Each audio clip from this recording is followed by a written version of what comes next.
At just 20 years old, Malone Lamb wasn't just rich, he was stupid rich.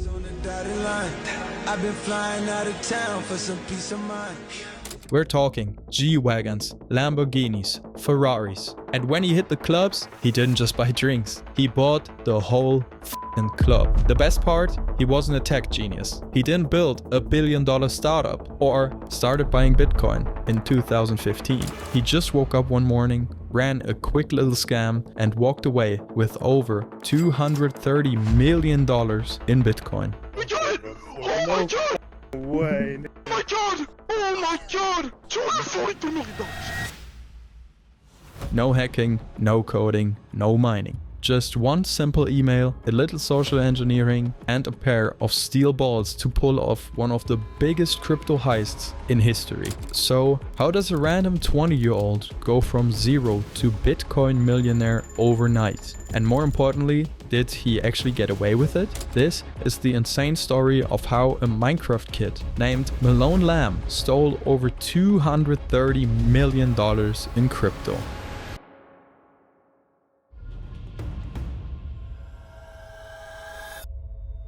Before the supercars, the penthouses, and burning $500,000 in nightclubs, Malone Lamb was just another kid from Singapore, a student at Unity Secondary School. He wasn't some billionaire's son or a prodigy hacker. He was just some kid who loved playing Minecraft. You heard that right, Minecraft. He was really into it, especially a competitive server called Cosmic PvP, a cutthroat server where players didn't just fight with swords and armor, they ran scams, betrayed allies, and pulled off elaborate heists in-game. It was a game of deception and manipulation, the perfect playground for Malone. And this is where things started to get interesting. Because of Cosmic PvP, Malone allegedly met his future partner in crime, Jandier Serrano. It's wild to think that one of the biggest crypto heists in history may have started with two teenagers scamming people in Minecraft. Eventually, Malone's interest shifted from Minecraft to cryptocurrency, not just investing in it, but studying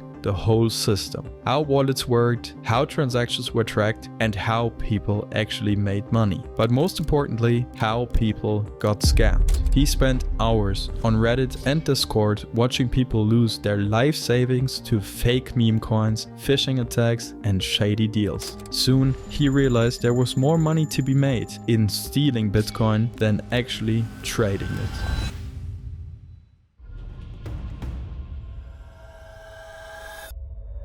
If you are going to steal $230 million from someone, you need one thing: the right target. Malone wasn't just looking for any investor, he was looking for the perfect target. Someone with a massive wallet balance. Someone so sure of his own security, he wouldn't even realize he was being scammed until it was too late.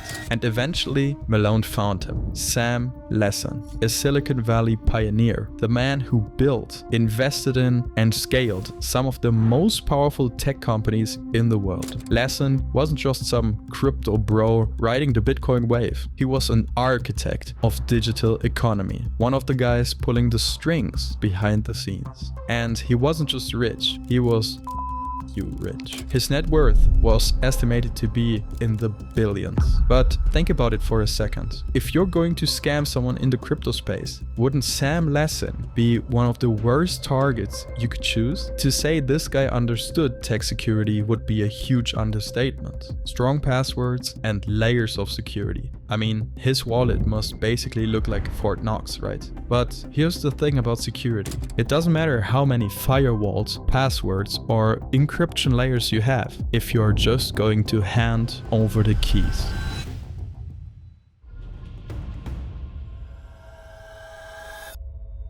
You might think to pull off something this big, you would need to be like an expert hacker. The thing is, Malone just needed one thing: a simple email. So here's how it went down. Step 1. Make the target panic. The first rule of scamming someone at this level, well, make them think their entire life is in danger. Malone and Serrano knew Sam's biggest asset wasn't just his wealth, it was his ego. A man who prided himself on his digital security, so they would hit him where it hurt the most, his reputation. They crafted a fake security alert, making it look like a serious breach of Sam's Google account. To make it extra convincing, they used proxy servers and VPNs to make it look like the login attempts actually came from Russia or North Korea. Because everyone knows when Dimitri is trying to log into your account, you are The email told Sam to just reset his password immediately to secure his account. Without thinking twice, Sam clicked on a link which led him to a replica site of the Google login page. He typed in his old password, then reset it to something new.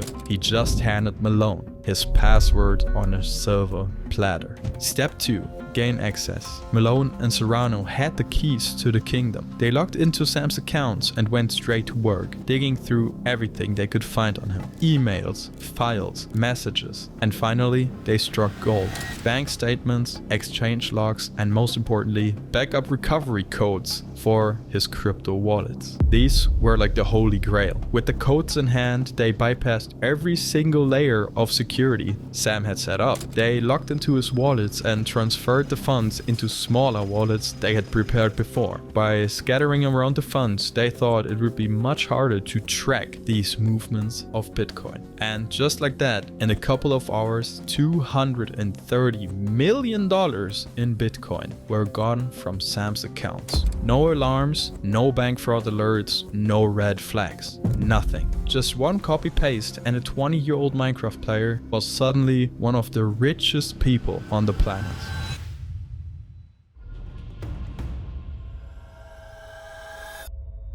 So what do you do when you wake up and just pulled off one of the biggest crypto heists in history? Well, I mean, you would lay low, right? But if your name is Malone Lamb, the answer is simple. Spend it like there's no tomorrow and post everything on social media. Within days of pulling off the heist, he was spending like a maniac, walking into clubs and dropping like $500,000 every single night. Then came the cars, gold-plated Lamborghinis, custom Ferraris and Porsches worth over $3 million each. He basically was a Bugatti away from being the new Asian Andrew Tate. And of course, he didn't just hide out. He actually rented a mansion for about $100K a month. Malone wasn't done. He bought watches, outfits, sneakers, basically anything he would get his hands on, he would buy. Apparently, he even bought a Lamborghini yacht, which I didn't even know Lamborghini made a boat. He had unlimited money. He actually had the GDP of the small country in his Bitcoin wallet. But with all that spending and posting everything on social media, one problem was inevitable. Someone was always watching. The FBI had already been tracking the stolen funds, and they quickly connected the dots between Malone's spending and the missing Bitcoins.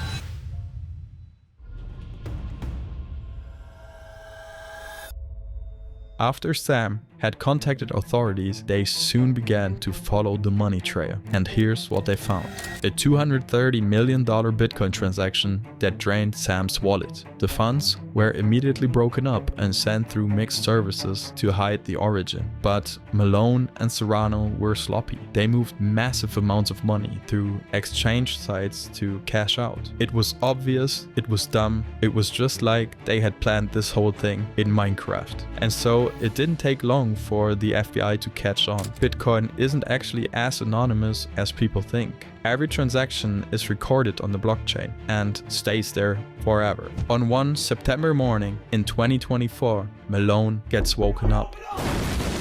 Malone was arrested on the spot. His partner, Serrano, didn't get far either. He was picked up at LAX after returning from the Caribbean. The authorities instantly froze their accounts, seized assets, and took back anything they could.